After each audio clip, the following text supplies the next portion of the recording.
Welcome to Wordsmith Soundscapes, immersive classic sci-fi tales and beyond. Here, classic science fiction comes alive through stories that ignited dreams of the future. Prepare to embark on a voyage through narratives that continue to inspire and captivate.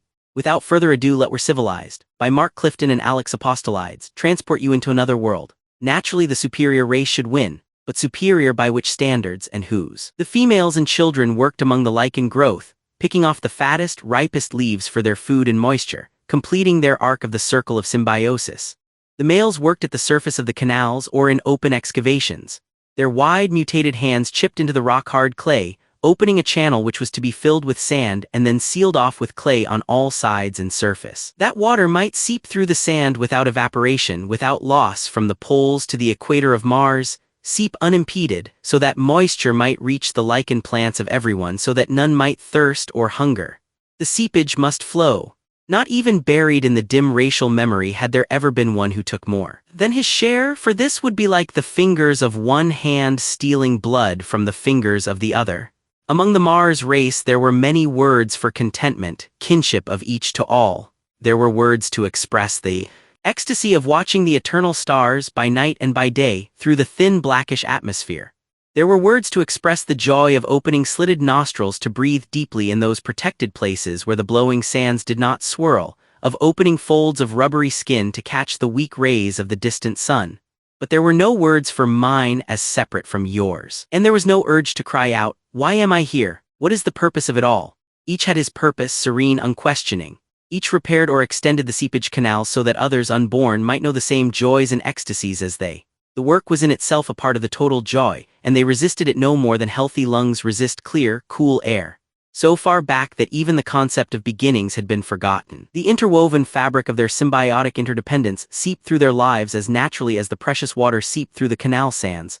As far back as that, they had achieved civilization. Their kind of civilization. Captain Griswold maintained an impassive face. Let that too be a part of the legend. Without expression, he looked through the screen at the red land flashing below the ship.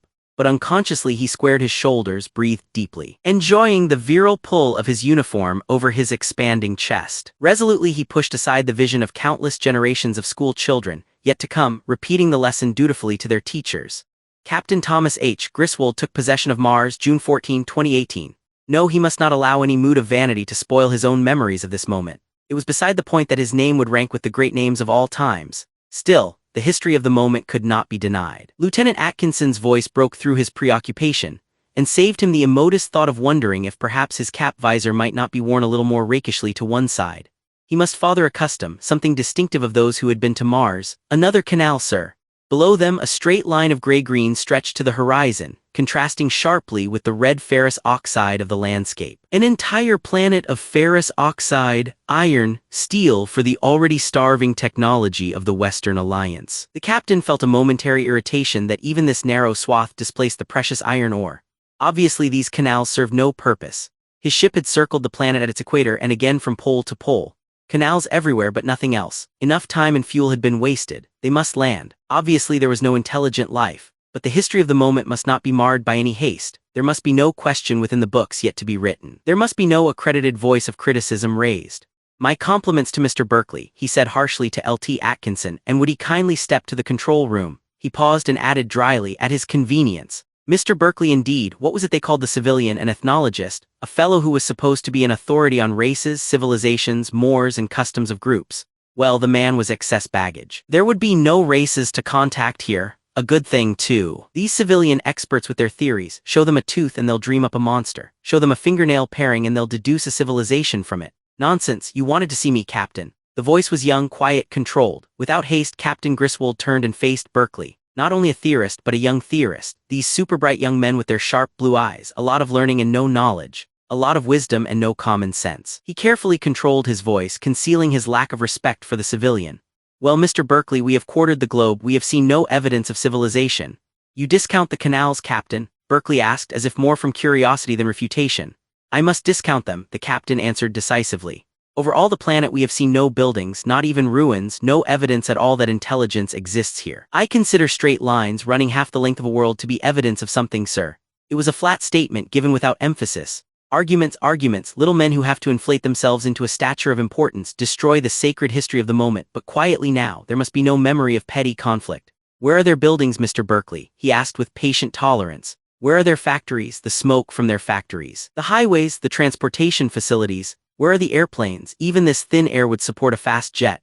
I do not require they have spaceships, Mr. Berkeley, to concede them intelligence. I do not require they be the equal of man. I also have some scientific training, and my training tells me I cannot recognize the existence of something where there is no evidence at all. The canals, Berkeley answered. His voice also was controlled, for he, too, knew the history of this moment. But his concern was not for his own name in the history books. He knew only too well what its writers did to individuals for the sake of expediency. His concern was that this moment never be one of deep shame for man. Perhaps they have no buildings, no factory smoke because they don't need them. Perhaps they don't have highways because they don't want to go anywhere. Perhaps their concept of living is completely unlike ours. Griswold shrugged his shoulders. We speak an entirely different language, Mr. Berkeley. I'm afraid you're right, Captain, Berkeley sighed. And it might be a tragic thing that we do. Remember, European man spoke a different language from that of the American Indian, the Mayan, Polynesian, African, Indonesian. He broke off as if the list were endless. I ask only that we don't hasten into the same errors all over again.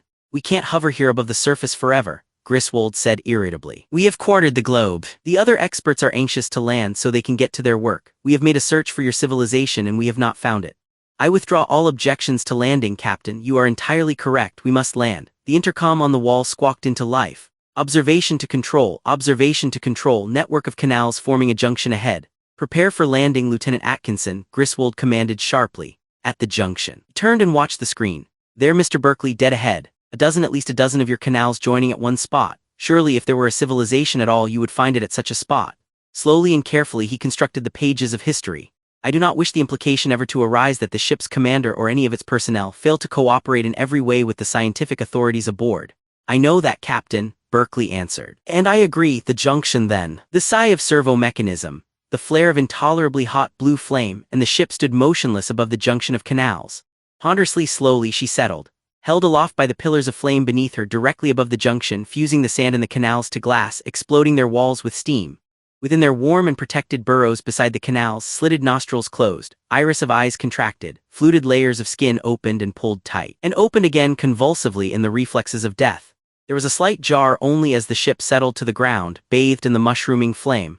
A good landing, Lieutenant, Captain Griswold complimented. A good landing indeed. His head came up and he watched the screen to see the landscape reappear through the dust and steam.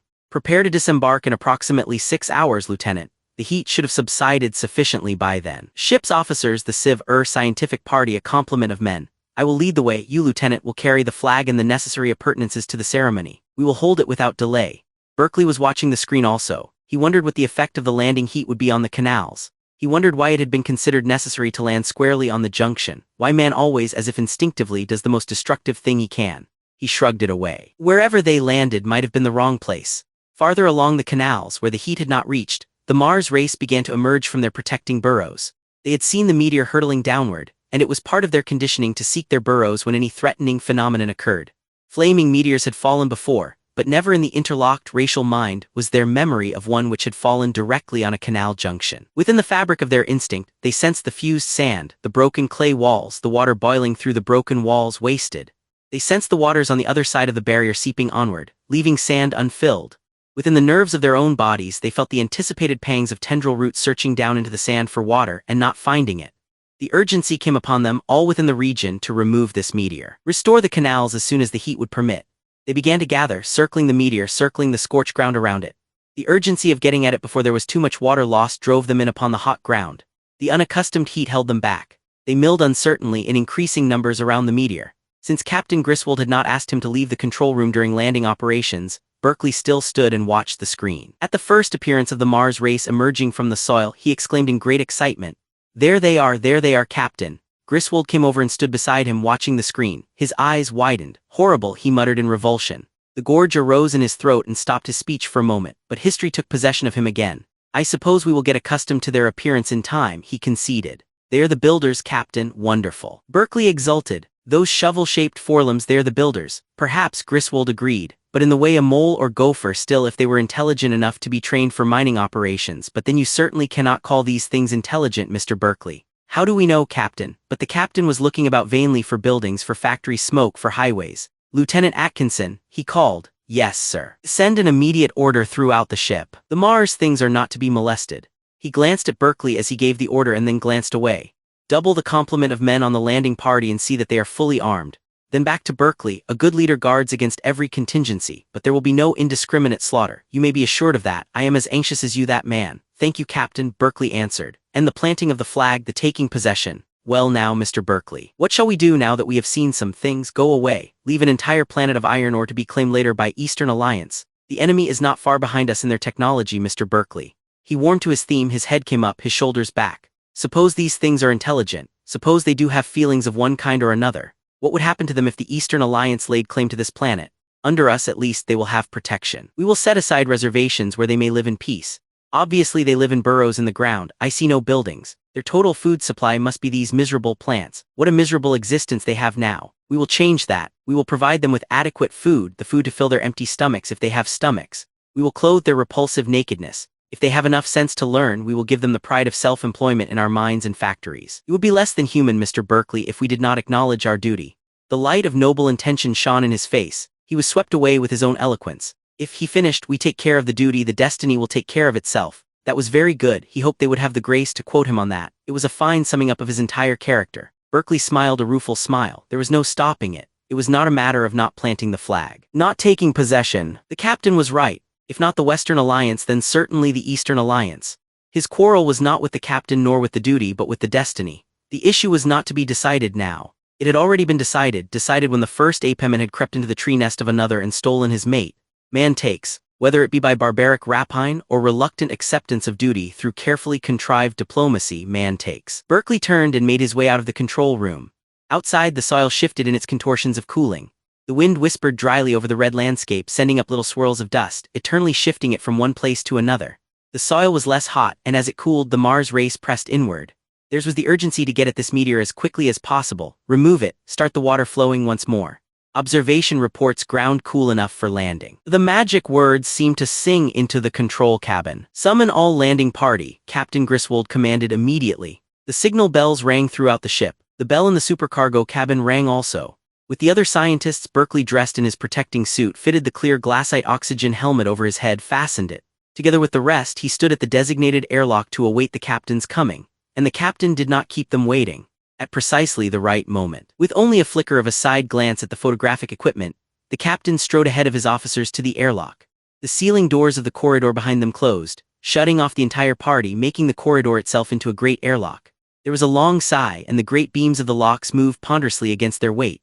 There was the rush of air from the corridor as the heavier pressure rushed out through the opening locks, to equalize with the thin air of Mars. With the air rushed outward fungus spores, virus microbes, most of them to perish under the alien conditions but some to survive and thrive. The red light above the lock was blinking on-off on-off. The officers, the scientists, the armed men watched the light intently. It blinked off for the last time. The locks were open. The great ramp settled to the ground. In ordered military file, the captain at their head, the landing party passed down the corridor through the locks. Out upon the ramp beneath the blue-black sky and down to the red soil. Captain Griswold was the first man to set foot on Mars, June 14, 2018. The photographers were second. Now the Mars race was moving closer to the ship, but the ground was still too hot for their unprotected feet. The pressing need for removing the meteor possessed them. The movement of the men disembarking from the ship was to them no more than another unintelligible aspect of this incredible meteor. The sound of a bugle pierced the thin air, picked up by the loudspeaker from the ship, reverberating through their helmets. The landing party formed a semicircle at the foot of the ramp. Captain Griswold, his face as rigidly set as the marble statuary of him to follow, reached out and took the flag from Lieutenant Atkinson. He planted it firmly, without false motion, in the framework one of the men had set upon the baked ground to receive it. He pointed to the north, the south, the east, the west. He brought his hands together, palms downward, arms fully outstretched in front of him. He spread his arms wide open and down, then back together and up, completing a circle which encompassed all the planet. He held out his right hand and received the scroll from Lieutenant Atkinson. With a decisive gesture, not quite theatrical, he unfurled the scroll. He read in a voice firm enough to impress all posterity. By virtue of authority invested in me from the Supreme Council of the Western Alliance, the only true representatives of Earth and man, I take possession of all this planet in the name of our President, the Supreme Council, the Western Alliance, Earth, and in the name of God. The ground was cool enough now that their feet might bear it. The pain was great, but it was lost in the greater pain of feeling the killing obstruction the great meteor had brought to their canals. The Mars race began to press inward, inexorably. It was in the anticlimactic moment following the possession ceremony when men milled around in uncertainty that L.T. Atkinson saw the Mars race had come closer and were still moving. "The monsters," he exclaimed in horror. "They're attacking." Berkeley looked. And from the little gestures of movement out of his long training, he deduced their true motive. "Not against us," he cried. "The ship." Perhaps his words were more unfortunate than his silence might have been, for the ship was of greater concern to Captain Griswold than his own person. "Halt!" Griswold shouted toward the approaching Mars race. "Halt or I'll fire." The Mars race paid no heed. Slowly they came forward, each step on the hot ground a torture, but a pain which could be borne. The greater torture, the one they could not bear, was the ache to press against this meteor, push it away that they might dig the juncture clean again. As a man whose breath has stopped fights frantically for air, concerned with nothing else, so they felt the desperation of drying sands, they came on. For the last time Griswold shouted, "Halt!" He made a motion with his hands as if to push them back, as if to convey his meaning by signs. Involuntarily then his eyes sought those of Berkeley, a look of pleading helplessness. Berkeley met the glance and read the anxiety there, the tragic unwillingness of the man to arouse posterity's rage or contempt. It was a brief glance only from both men, and it was over. Captain Griswold's head came up, his shoulders straightened in the face of the oncoming monsters. They were close now and coming closer. As always, the experts were free with their advice when it was not needed. When the chips were down, they could do no more than smirk and shrug a helpless shoulder. He gave the command, and now there was no uncertainty. "Fire!" The celebration was being held in the great stadium, the largest, most costly structure that man had ever built. It was a fitting structure for the more important football games, and used on occasion if they could be fitted in without upsetting the schedule for state affairs. Now the stadium was filled to capacity, its floor churned by the careless feet of the thousands upon thousands who had managed to obtain an entrance. From the quarter-mile-high tiers of seats from the floor of the stadium, the shouts welled up, washing over the platform at the north end. "Griswold, Griswold!" It was not yet time for history to assess the justice of the massacre. The president raised his hand. The battery of video cameras picked up each move. Our hopes, our fears, our hearts, our prayers rode through every space-dark, star-flecked mile with these glorious pioneers. He turned then to the captain. "For the people of Earth, Admiral Griswold, this medal, a new medal for a guider of destiny, maker of empire, son of man." The voice faltered, stopped. The crowd on the floor of the stadium was pressing outward from the center, screaming in pain and terror. At the moment when the people should be quiet, wrapped in reverence, they were emptying the floor of the stadium, but not willingly. They were being pressed back and out as a great weight pushes its way through water. Those who could move outward no farther were crushed where they stood. And then the ship appeared, hazy of outline, shimmering with impossible angles, seen by its glinting fire of light rather than by its solid form, as if its reality were in some other dimension and this only a projection. The ship appeared. The president's hand reached out and gripped Griswold's shoulder as he leaned back and back, trying to determine its vast height. A silence then clutched the crowd, a terrified silence. A full minute passed. Even on the platform where all the pioneers of Mars were assembled with Earth's dignitaries, even there the people cowered back away from this unseeable, unknowable horror. But one man leaned forward instead, frantically studying the shimmering outline of the ship. One man, Berkeley. With the training of the ethnologist, a man who really can deduce an entire civilization from mystifying data, he recognized the tremendous import. At the end of that minute, without warning, a group of figures hovered in the air near the floor of the stadium. Quickly Berkeley's eyes assessed their form, their color, the increasing solidity of the humanoids. There are some movements, some gestures common to all things of intelligence, the pause, the resolution, the lift of pride. "No!" he screamed and started forward. "Oh no, we're civilized, we're intelligent." He was pulled back as in his terror he tried to leap from the platform to get at the humanoids. Held there, unable to move, he read the meaning of the actions of the group hovering near the ship. One flashed a shining tentacle around as if to point to the stadium, the pitifully small spaceship on display, the crowds of people. The leader manifestly ignored him. He flowed forward a pace, his ovoid head held high in pride and arrogance. He pointed a tentacle toward the south end of the stadium, and a pillar of leaping flame arose, fed with no fuel, never to cease its fire, the symbol of possession. He pointed his tentacles to the north, the south, the east, the west. He motioned with his tentacles as if to encircle all of Earth. He unfurled a scroll and began to read. Mark Clifton and Alex Apostolides, thank you for joining me on this journey through the cosmos, brought to you by Wordsmith Soundscapes, immersive sci-fi tales and beyond. If you enjoyed this story, give it a thumbs up and subscribe to explore new worlds, thrilling adventures, and boundless imagination. Have a favorite sci-fi classic or an idea you'd like to hear? Drop it in the comments below, I'd love to hear from you. Until next time, dream boldly, imagine fearlessly, and keep exploring the stars.